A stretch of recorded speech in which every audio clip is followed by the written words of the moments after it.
As a result of these failures, Russian forces have achieved very limited territorial gains in the north around Kyiv, northeast around Kharkiv and Sumy, and in the southwest around Mykolaiv.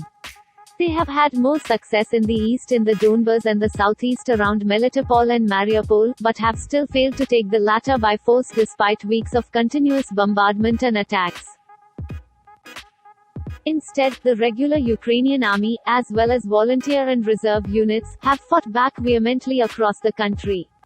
Attempts to assassinate or kidnap President Volodymyr Zelensky and other key figures at the national and local government levels, meantime, were stopped by swift Ukrainian response and inadequate Russian operational security measures.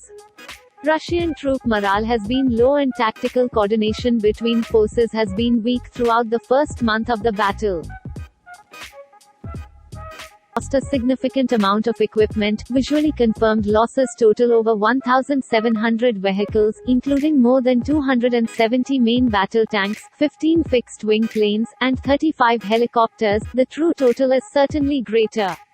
Personnel casualties are difficult to determine with any precision, however the first public assessment by NATO officials says that between 7,000 and 15,000 people were killed in combat, with a total of 30,000 to 40,000 killed, injured, or missing. Their vehicles and equipment on a systematic basis, more than 800 of their verified vehicle losses have been abandoned and destroyed, or abandoned and taken by Ukrainian troops.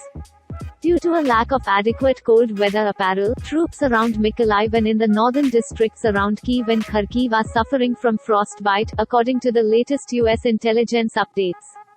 Most critically, the Russian army has lost at least 550 supply trucks as a result of Ukraine's continuous attacks on its supply lines.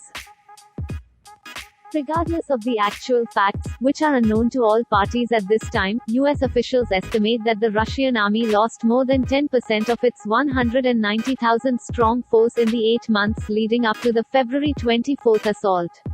Perhaps most importantly, the Russian army's logistics infrastructure has proven absolutely unable to supply enough food, fuel, ammunition, and medical supplies to the 5 main axes of advance around Kyiv, Kharkiv, Donbas, Mariupol, and Mykolaiv Kryvyi Rih. If they can use light infantry equipped with innumerable anti-tank projectiles to try to circumvent stalled Russian frontline units and trimmed off their supply lines, they will either force those units to retreat back to their starting positions or force Russia to pull forces away from its attempt to concentrate on Mariupol and the Donbas to reinforce its threatened positions elsewhere. Provincial counteroffensives in the past week in Mykolaiv in the southwest and Makariv in the northwest suggest that Ukraine is attempting to accomplish just that. Launching a full-scale invasion of Ukraine, Russia's army has failed to quickly take control of its neighbor and install a pro-Kremlin puppet government in Kyiv. The Russian strategy of rapidly inserting airborne forces and ground soldiers along important roads to surround key cities was based on the expectation that Ukrainian resistance would be disorderly and light.